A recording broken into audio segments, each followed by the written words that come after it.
Ako po si Agustin Lauzon at ako po'y pastor sa Leyte.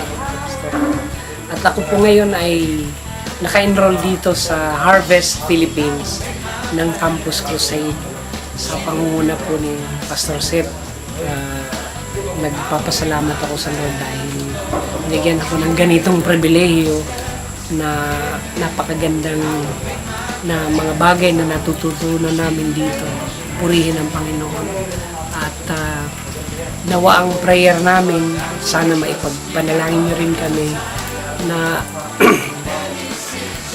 may apply namin lahat ng matututunan namin dito. Kasi napakaganda, pinaghalong spiritual at saka may kinalaman sa farming. Ako po si Brother Romeo Pavillar. Kasama po ako. Isa po ako na napili sa New Affiliate Missionary Training ng Global Church Movements.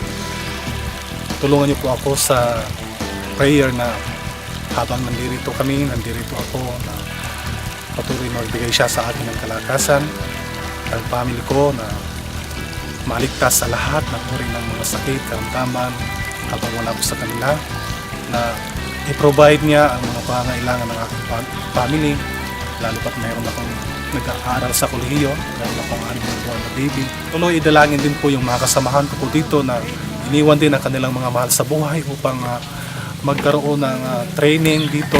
At alam ko po na ito magagamit para sa aming minimithi na sundin ang kalooban ng Diyos na ipahiwatig o ipaalam sa mga komunidad ang kanyang kabutihan, makarating sa kanila ang salita ng Diyos, na alam ko na ito ay magiging isang magandang tulong para ma-transform yung mga kabuhayan ng mga kapatid natin sa community.